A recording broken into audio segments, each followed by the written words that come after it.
donc, bon, l'un des c'est enjeux la forts, suite. on a parlé de désescalade récemment autour des questions de maintien de l'ordre, mais ça se pose aussi dans la sécurité du quotidien. C'est comment est-ce que vous arrivez à mettre en place des cercles vertueux où le policier noue une relation coopérative avec le public et trouve intérêt à son travail. Donc, Qui redit- Frédéric Tadé, Non, moi, j'ai Étienne pas Klein, grand-chose à ajouter. Je pense qu'il y a quelque chose police, aussi j'ai qui oublié relève police. d'un point soulevé par Étienne Klein tout à l'heure. C'est également l'apparition des nouvelles technologies qui ont exacerbé chez les policiers ce sentiment d'être en permanence sous surveillance. Je fais allusion notamment au fait d'être filmé systématiquement en intervention, permanence. qui est un gros point de ressentiment qui ressort chez les agents de voie publique. Et on l'entend, moi personnellement je l'ai déjà entendu dès l'école de police, chez des jeunes qui ont fait leur premier stage. Quand vous êtes en école de police, au bout de 6 mois, vous allez passer quelques semaines en immersion sur le terrain, dans un commissariat, dans un service de voie publique, et ils reviennent en disant c'est insupportable, on est tout le temps suspecté de faire quelque chose de mal parce qu'on est filmé et on balance sur les réseaux sociaux nos interventions sans donner le contexte. Et ça a, je dirais, contribué à renforcer ce clivage. Quelque chose à ajouter, Étienne Klein ? Les flics, si j'ose dire, se sont fliqués. C'est tout à fait ça. Et vous parliez d'émissions en parlant de policiers qui sont dans la police nationale et qui vont vers les polices municipales. Ça, c'est pas vraiment une démission parce qu'on reste dans le corps de la police. Est-ce qu'il y a des démissions où les policiers cessent d'être policiers pour faire autre chose ? Oui, la part des policiers nationaux et des gendarmes qui vont en police municipale n'est pas la part principale. Pour les polices municipales, c'est une source de recrutement très favorable parce qu'ils n'ont pas besoin de les former en définitive. Donc, pour une police municipale, c'est des recrutements très utiles. Ce qui pose un problème d'ailleurs pour les polices municipales, parce que les polices municipales, est-ce qu'elles doivent ressembler nécessairement à la police nationale et à la gendarmerie ? Or, en recrutant des policiers et des gendarmes, vous avez cette inclination qui est une inclination qui peut conduire à avoir un modèle professionnel, mais qui n'est pas nécessairement fondé sur un ancrage local, une forme de proximité relationnelle avec le public. Il y a aussi ceux qui partent vers la sécurité privée, il y en a, et puis il y a ceux qui partent pour faire complètement autre chose, j'imagine. Restons sur cette idée du contrôle, parce que est-ce qu'il y a un problème de contrôle ? Les policiers, quand on parle avec eux, ils trouvent qu'ils sont hyper contrôlés. C'est dangereux et au contraire, et d'ailleurs c'est la même chose dans les films et les séries. On voit des policiers hyper contrôlés constamment, à qui on met des bâtons dans les roues, pour les empêcher quasiment, en tout cas c'est comme ça dans la fiction, les empêchant de faire leur travail. Je suis en même temps, d'un autre côté, les contrôles internes sont suspects, parce qu'on dit attendez, c'est des contrôles internes, ils contrôlent pas vraiment parce qu'ils se contrôlent entre eux. Alors, qu'est-ce qu'il y en est ? Quel est le rapport du policier au contrôle, à l'idée même du contrôle? Pour trouver un logement, le policier se vit comme étant très contrôlé. Ça, c'est évident et effectivement, c'était mentionné par Mathieu Zagrodzki, mais c'est ce rôle des outils vidéo l'accentue. Il y a le sentiment d'être contrôlé par sa hiérarchie également. En même temps, le travail policier, vraiment des décennies d'enquête, de sociologie du travail policier l'ont montré, dispose d'une autonomie au quotidien qui est considérable. Parce qu'en fait, c'est lui qui priorise ses tâches, qui choisit ses cibles, qui sélectionne ce qu'il a envie de faire de façon privilégiée. Alors évidemment, il y a un contrôle organisationnel, mais cette autonomie au travail est particulièrement forte chez les policiers. Ça fait des années. Et c'est pas toujours facile en termes de contrôle de savoir ce qui a été fait exactement quand vous avez une affaire qui suscite une enquête de l'IGPN ou de l'Inspection générale de la police nationale et l'équivalent pour la gendarmerie. C'est pas toujours facile de savoir exactement ce qui s'est passé dans la scène sur laquelle. Donc voilà, cette autonomie du policier naît aussi de cette indécision. Ce que je dirais, c'est que les inspections font leur travail, c'est souvent des enquêteurs aguerris de police judiciaire qui font leur travail. Mais ce qu'ont montré les enquêtes dans tous les pays occidentaux, c'est que c'est très important d'avoir des instances de contrôle externe. Or, en France, on en a. Le défenseur des droits en est une, avec un pôle d'enquêteurs qui peut être saisi, mais qui dispose de moyens extrêmement limités. On a un collègue qui a fait une étude comparée internationale et qui montre que, vu le nombre de saisines, vu le nombre de dossiers traités par le défenseur des droits, les moyens sont extrêmement faibles. Or, la nécessité de diversifier les compétences, c'est important d'avoir des policiers qui enquêtent sur des policiers, parce qu'ils connaissent le métier policier, mais c'est insuffisant. Il faut avoir une diversité des compétences pour enquêter véritablement sur de potentielle défiance de la part des policiers. Et les policiers seraient d'accord avec ça? Ou au contraire, ils se méfient de ceux qui ne connaissent pas le métier de policier? Ils s'en méfient allègrement. On vient de terminer une enquête justement pour le défenseur des droits avec des collègues. Et ce qui apparaît de façon nette, c'est que les inspections générales de la police nationale et la gendarmerie nationale sont considérées comme plus efficaces, connaissant mieux le travail policier que les enquêteurs du défenseur des droits.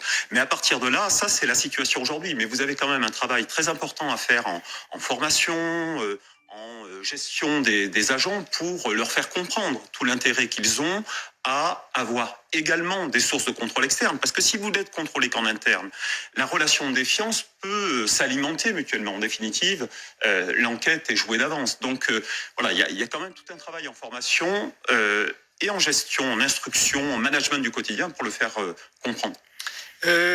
Pour rester encore un instant sur les violences, enfin ce qu'on appelle les violences policières, ce qui sont très larges, hein, ça consiste aussi, c'est à chaque fois qu'un policier tire sur quelqu'un, les policiers justifient tout ça par l'augmentation de la violence en général et par l'augmentation des risques qu'ils prennent pour pouvoir faire leur métier. Là aussi, comment c'est vécu ? Je pense que sur tous les entretiens qu'on a pu faire, Mathieu et moi, depuis quelques années, il a été très rare qu'un policier ne nous ait pas dit l'autorité est défiée de plus en plus, la violence augmente. Bon. Et vous avez un décalage entre la façon dont eux, ils vivent la situation, parce qu'ils l'expérimentent au quotidien, et ce que nous, qui faisons des enquêtes, et ce que nos collègues font comme enquête, qui montrent une réalité assez différente. C'est-à-dire que entre la violence telle qu'elle est perçue par les policiers et ce qu'on peut mesurer, il y a un écart qui est considérable. On ne peut pas mesurer d'augmentation de la violence en France. Ça ne veut pas dire qu'il n'y a pas de violence, mais on ne mesure pas tendanciellement une augmentation de la violence. Donc, de ce point de vue-là, il y a quand même chez les policiers un décalage important. Et un bon exemple, c'est les refus d'obtempérer. Vous avez vu que ça avait été une problématique qui est sortie ces dernières années, avec un nombre de tirs mortels de la part des policiers qui a augmenté. Alors, ce que souligne le ministère de l'Intérieur, c'est que les refus d'obtempérer ont augmenté. Souvent en voiture. Hein, et voilà, la voiture est considérée comme à ce moment-là presque comme une arme dirigée contre le policier. Et les collègues ont bien montré que ce qu'il faut regarder, c'est les refus d'obtempérer graves, qui mettent en danger. Et ce qu'ils mettent en évidence, c'est que sur la période 2016-2020, vous avez une augmentation des refus d'obtempérer grave par rapport à 2012-2016 de 35%, c'est pas négligeable, mais le nombre de tirs mortels a lui été multiplié par 5. Donc il y a un moment où vous voyez, il y a quand même ce besoin de prendre un peu de recul, parce qu'en fait, on peut avoir cette tendance-là de penser que la société est de plus en plus violente, qui peut conduire à une augmentation extrêmement importante des tirs mortels, qui ont quand même des conséquences sur les vies des individus considérables. Enfin, l'expliquer, pas le justifier, mais l'expliquer par le fait qu'ils anticipent un risque grandissant. Et en anticipant un risque grandissant, forcément, on réagit de façon qui peut sembler parfois disproportionnée. D'où l'importance des politiques internes des institutions, c'est-à-dire que les polices américaines ont considérablement réduit le nombre de morts. Au début des années 80, vous avez beaucoup plus de décès mortels dus à des tirs policiers aux États-Unis que dans n'importe quel pays. Mais ça a baissé dans les années 80 parce que vous avez des grands départements de police, à New York par exemple, qui ont considéré, avant même que le droit change, qui ont commencé à dire, ben non, on n'a plus le droit de tirer sur un suspect en fuite. Et en fait, ça a des effets sur les policiers, parce qu'en fait, ils changent leur pratique, vous avez des dispositifs de formation qui les accompagnent. Donc, voilà, il ne faut pas laisser les policiers seuls face à la violence à laquelle ils font face, à la violence qu'eux peuvent utiliser. Mais la méfiance aujourd'hui à l'égard de l'État est telle que l'État lui-même est soupçonné de ménager la police, car en cas de révolte, l'État devra compter sur la police, ce sera la police qui le défendra. Et on l'a bien vu au moment des Gilets jaunes. Et qu'à ce moment-là, tout à coup, tout le monde se met à suspecter l'État de ne pas vouloir contrarier la police. Quand vous posez la question aux policiers, ils n'ont jamais cette impression-là. Mais par ailleurs, ça n'empêche pas un certain nombre de gens de l'avoir.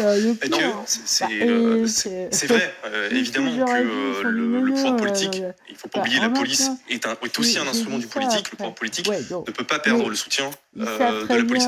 On a vu par exemple que des protestations policières ont pu avoir raison de ministres de l'Intérieur. L'exemple le plus récent, c'est en 2020. Il y a l'affaire George Floyd, il y a Christophe Castaner qui fait une série de déclarations sur le fait qu'on réprimerait les soupçons avérés de racisme.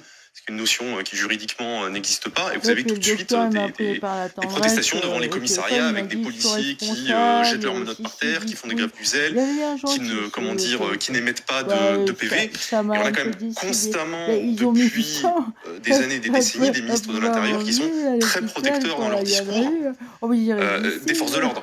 Et j'ai presque envie de dire, alors ça remonte à plus longtemps que ça, mais il y a eu une sorte de péché originel commis par Charles Pasqua quand il dit « Je suis le premier flic de France ».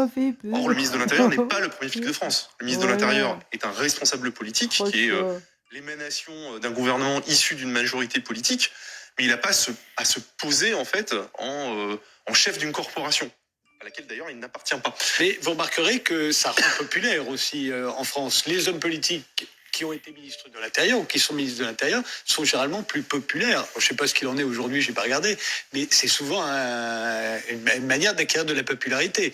Alors, oui, évidemment, parce que c'est un ministère régalien, c'est un ministère qui permet... la défense aussi, vous n'êtes pas populaire. Oui, le ministère de l'Intérieur, c'est spécial.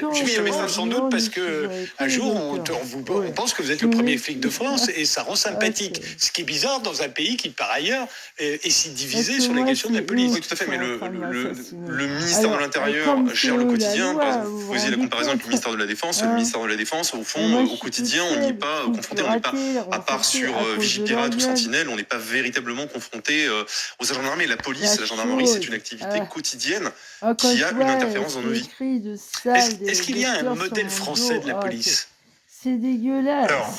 C'est toujours difficile de parler de modèle. Bon, ça renvoie aussi à ce que disait Tellequin tout à l'heure sur la théorie, parce qu'en fait, un modèle, ça reviendrait en quelque sorte essentialiser des caractéristiques.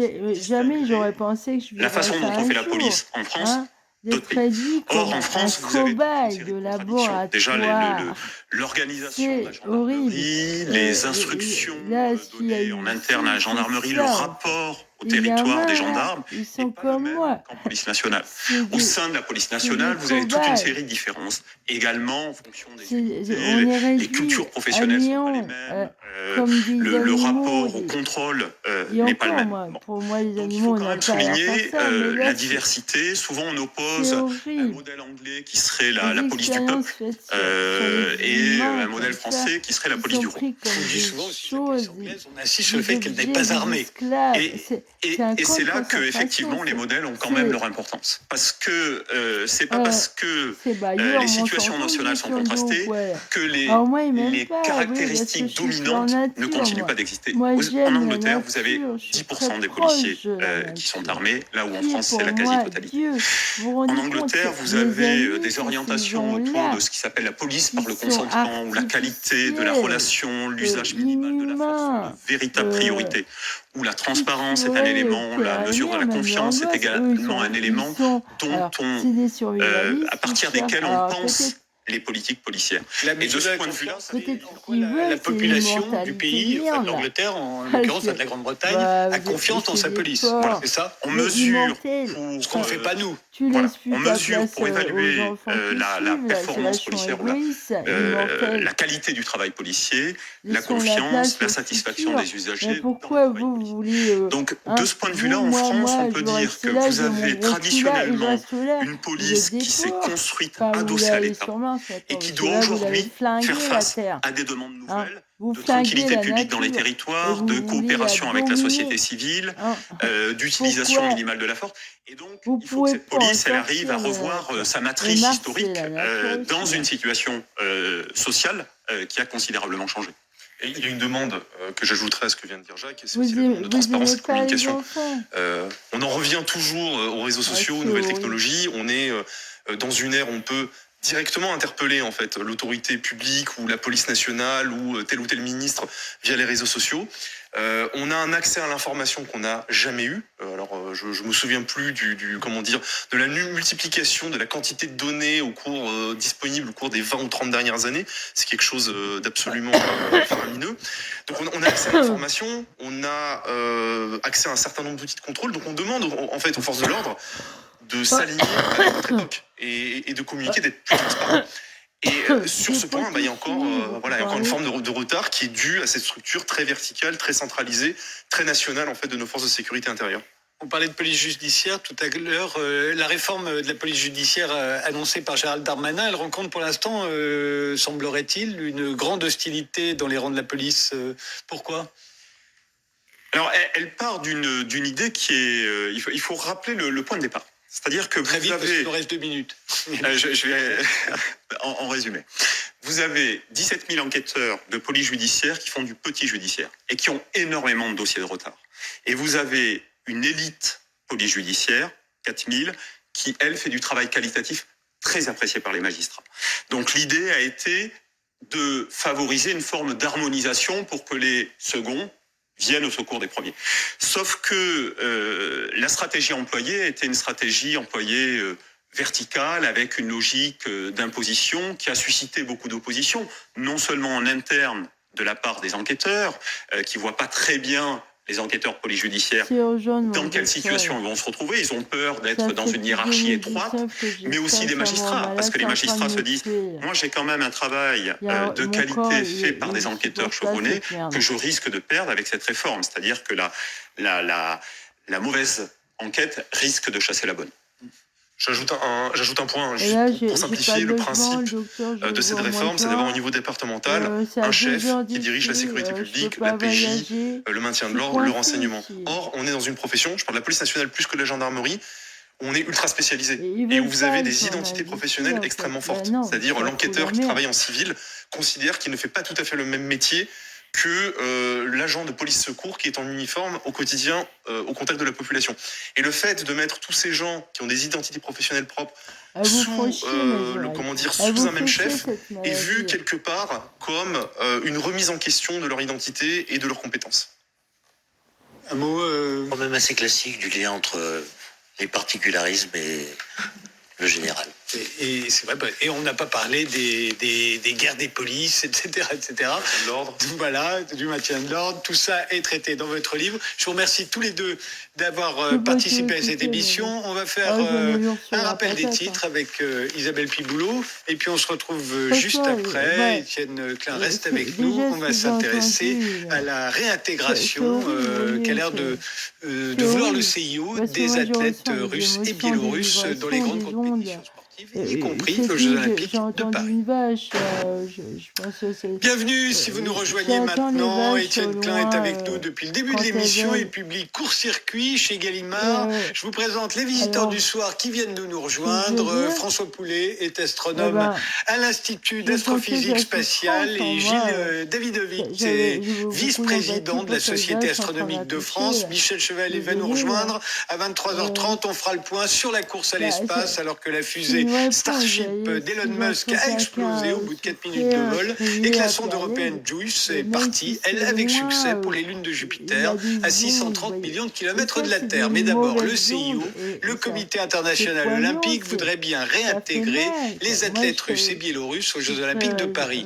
Et ce qui crée la polémique. Guillaume Labbé, vous êtes président d'une agence de communication. Vous avez publié dans Le Monde une tribune intitulée « Autorisons la réintroduction des athlètes russes et biélorusses, mais sous d'autres couleurs ». Marc Perelman, vous êtes architecte, professeur d'esthétique à l'Université de Nanterre. Vous avez beaucoup écrit sur les grandes messes du sport-spectacle. Votre dernier livre, c'est 2024, les Jeux Olympiques n'ont pas eu lieu, aux éditions du Détour. Alors la question que pose le président du CIO, Thomas Bach, en fait, c'est est-ce que les athlètes doivent pâtir des décisions prises par les dirigeants de leur pays ? Qu'est-ce que vous en pensez, vous, Guillaume Labbé ?